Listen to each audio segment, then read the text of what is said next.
The following story is a Datura trip report originally posted on erowid.org on February 22nd, 2025 by a user known as Hunter Gatherer. It is titled Beautiful Waking Dreams and Epic Nightmares, and it is exactly that, an account where beauty and horror collide inside the human mind. I've personally had much success with Datura. I love the plant and its effects dearly. It feels like a waking dream, and it does these enjoyably absurd things to me. To me, it has so much potential as a tool for adventure and for artistic creation, at least in my own personal case. I'm a junior music major in college, and my life is very much about music. I love the earth, and my passions are surfing, critical thinking, adventuring, tree climbing, romance, and more. I only came to know and to love drugs about a year ago, mostly psychedelics and dreaming herbs. Cannabis opened my mind to the world of altered consciousness and so many other things. Since then, I've tried 2CE, LSA, LSD, freebase, and Yopo, DMT, Amanita, dreaming herbs, Ambien, nitrous, and combinations thereof. Over time, I noticed that my practice of drugs was much more shamanistic, much more curious, and that's when I felt empowered to try Datura for myself.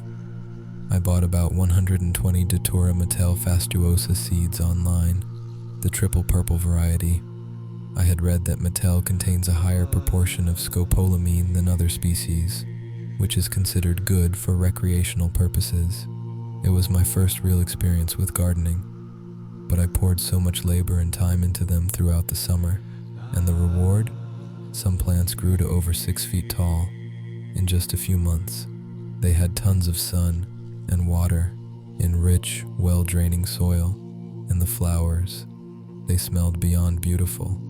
I truly enjoyed and loved my plants throughout the process, and judging by their absurd fruitfulness, it seemed like they loved my care just as much. One fall day, I collected the pods and yielded nearly 10,000 mature seeds. I dried them, mixed them, and stored them away as a surplus of Datura for years to come. By the time I was ready to experiment, I felt the plant, and I had a very tight, warm, and trusting bond. I dried leaves and flowers as well, and for months I played with very small, progressive doses in different ways, just to feel it out. Confident and careful, I ingested 20 seeds, a quarter tab of acid, and some whiskey. This was Halloween, a night filled with energy, people, and costumes across my college campus. Other than an epic case of dry mouth, I had the time of my life, dressed as Tarzan, sharing countless glowing interactions, so much love, but far from delirious. A month later was the day. I had just broken my fibula and was casted. I could move comfortably around my house, but surely nowhere else, which seemed safe, even for full-blown delirium, and that was my intention. Away from my usual seed hoard, I pulled a not quite mature fruit from my plants. I had a light dinner around 9 p.m. and went to my room, which I share with my younger brother, Daniel. Thinking he'd sleep on the couch that night, I began to eat the white seeds in increments of 20, starting around 10 p.m. I would gauge how I felt every 10 to 15 minutes, mostly by my thirst, and then eat another 20. By the time the clock hit 11 p.m., I had eaten 120 seeds, and I felt I had reached the perfect dose. I started out playing video games, something very uncommon for me, with Daniel, while waiting for him to go upstairs to sleep. But around 11 p.m., he told me he was sleeping there. I told him, "I'm about to be data retarded." He just said, "Whatever." While hanging out, I'd say things to him he didn't understand, or go off on tangents about nonsense, but always in clear speech. He didn't realize how gone I really was. He kept saying things like, "Seriously, what are you talking about?" Eventually, I started talking to imagined persons and friends, and I even began incorporating my brother into those conversations. It truly baffled him. Yet I thought, Daniel must be confused because he tuned out. Not that I had done anything strange. He soon went to sleep, and I was left, feeling pretty out of it. Walking on crutches felt very drunk, and space and time felt funny. The atmosphere just felt weird, and the thirst was outrageous. But I had felt all this before, during earlier experiments. Every object, every view, became deeply intriguing, as if each one was trying to speak something I couldn't decipher. And yet, that was totally okay. In my stupor, it was super enjoyable. Things didn't move, but they still felt animated. There was this stagnant, yet buzzing energy in everything, and it filled me with a childish curiosity. After video games, a little moving around, and some water, I decided to pick up my bass guitar. After a few false starts, I recorded an unbroken stream of music, 45 minutes straight, some of the most beautiful I have ever produced on any instrument. Playing it was absolutely emotional and enveloping. I still love that recording to this day. This state opened up creative possibilities in a way that was beautiful, truthful, hyper-focused, almost the opposite of what I would expect from delirium. The sounds, the ideas, they came from somewhere else, and I found myself doing things on that instrument that I had never done before. After letting the final note ring, I slowly drank lots of water and moved around. Coming back from the bathroom, I caught a glimpse in the mirror. My reflection looked normal, but it felt both humorous and dark, very dead and very alive at once. I can't remember exactly what I did next. I think I laid in bed and listened to music for a bit. My thoughts were strange and scrambled. I knew I had done Datura, and I was weighing its effects. My body started to feel very strange, neither enjoyable nor bad. I was too awake to sleep. Regardless, I had visions, dreams, and conversations in my mind with myself and others. The setting would change. I'd be with close friends, in a dorm room, in the woods, wherever. Friends would come and go. When they appeared, I wouldn't even say hello. I'd just be glad to see them and jump straight into conversation. When they disappeared, it was totally fine. No worries. I woke Daniel up multiple times, but he sleep talks, so we just mumbled at each other before he passed back out. Never questioning this, I eventually got up and went outside for a bit. Walking was a bit easier. The night was nice, and I felt soberish, but I wasn't. I sang to myself in the night for a while, before peeing and heading back inside. The dark hallway felt weird upon returning. My house seemed mysterious, like it was watching me. I went upstairs for food, my mother asleep on the couch near the kitchen. If she'd been awake and spoken to me, I would have been fucked, but it was all right, and I soon went back downstairs. I'm not sure when these next 3 events happened. After the bathroom, I saw my reflection again, but I didn't recognize it. I took interest in the man in the mirror and talked to him. At first, I thought we were connecting, but soon it seemed he was mocking me. I talked for a long while before I realized it was a mirror. I recognized it as a mirror, not by my reflection, but because of its location in the room. I found it curious, not frightening, and returned to whatever I had been doing. The second event, a specific dream. A friend appeared in my consciousness. She was hiding behind things, jokingly, laughing. I thought it was a fun game. I laughed and said things like, "I see you, silly." Soon she started hiding behind things, in my actual room and other places into which we warped. The game continued until Daniel butted in. She disappeared, and I simply assumed she'd won at hide and seek. I was happy for her.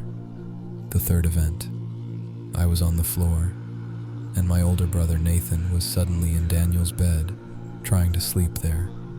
Daniel was hiding behind a shelf, and I was cheerfully saying, "You can't hide, silly." I would talk to Shelf Daniel until actual Daniel angrily and drowsily spoke from his bed, but I still perceived that person as Nathan. I said, "Nathan, get out of Daniel's bed, dummy. Why are you trying to sleep here?" And the response was, "What the fuck? Nathan's not even in here." I didn't believe it. I kept talking to Shelf Daniel, trying to make sense of how weird Nathan was acting. Deciding to lay down and sleep, weird shit started happening. Visuals and a trippy pressure in my brain, both physical and in my cognitive processes. It was an awesome headspace to be in. There was also some passionate, positive sexual energy, but not the kind to physically act on. The visuals could be enjoyably dark and obscure, and sometimes incredibly clear. I vaped a little weed, but didn't recognize any shift in perception. Eventually, I fell asleep, and then the scariest thing ever happened to me. My dad came into the room while I was asleep, yelling at me to get up. He knew my secret, and I was in deep shit. My dad is never mad, but this time, he was outraged. I realized the room smelled somewhat of weed, and then horror hit me. My parents would know I do drugs, and I was absolutely fucked. I felt helpless, ashamed, terrified. Eventually, my dad slammed the door and stormed off. I knew Daniel had been quietly there for all of it. The next day, there was no hangover in the traditional sense. I woke up, and my first thoughts were, that was so amazing, and went so well, and now I'm done tripping. My body felt great. My brain was working. I was motivated, full of energy. At first, I thought the day was just glowing and happy, but soon, I realized my vision had an intense yellow tint. It was actually quite beautiful, evoking feelings of happiness, warmth, sunlight, and clarity in everything I looked at. My vision felt particularly sharp at first. Later, I tried to read texts and focus on letters and images, and I realized my vision was super whack. Text looked like it was in a majestic cursive font, but mirrored and layered over itself, infinitely. Each iteration, a different color. I couldn't read for shit, but it was actually very pretty and deeply meaningful to look at. Some objects were blurry. My eyes were slightly dilated. I particularly loved looking at my bass strings. Each string appeared red, green, and blue, creating a massive, blurry, yet defined string, vibrating and very fixed at the same time.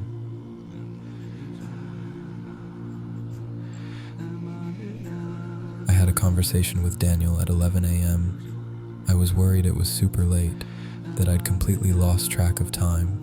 I understood it was around 11, but I was super confused by everything he was saying, and he was equally confused by my responses until he said, "Dude, it's 11 a.m. That's when I realized.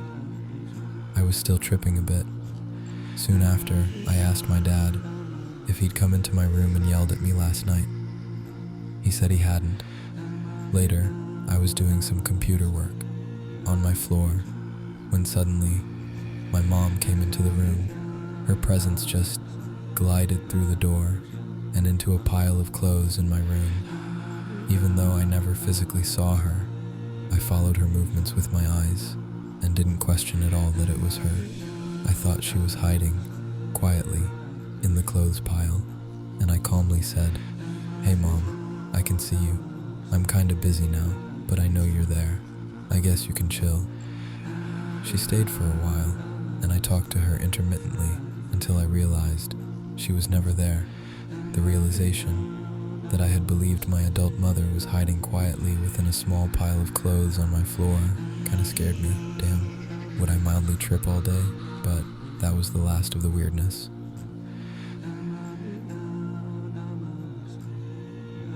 The way things morphed and progressed was like a deep psychedelic dream. I thoroughly enjoyed my night and even produced a beautiful piece of music from it. I will do it again, but with caution. Were I to never take the drug again, I would still grow these plants because they are beautiful and feel strangely alive. The only horror I experienced with this drug was an epic and extended nightmare with Datura as a key theme. It was heavy.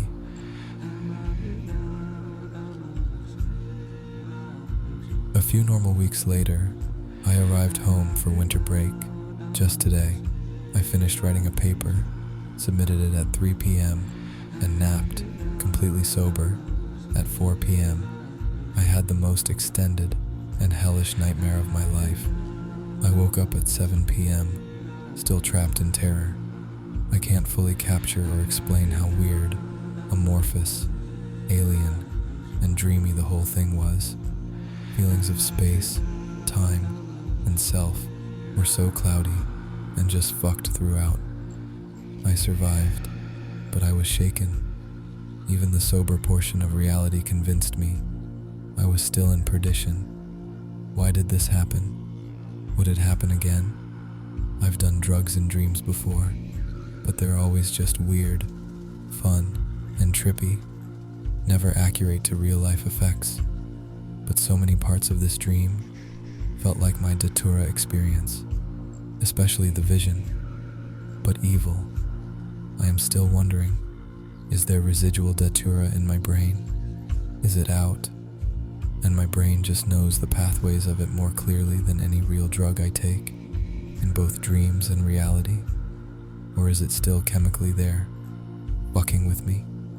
And weeks after the trip, preceded by normalness, why now, and why so extreme? Is this plant truly evil, able to telecommunicate delirium and nightmare? It's a stretch, and I'm normally not this superstitious. But this was truly a fucked up, legit, timeless bad trip, a continuing seamless fabric of nightmare and frightened reality. It's probably all coincidence, but it's alarmingly close to real Datura accounts. The plants are still outside my house, now skeletons in the cold,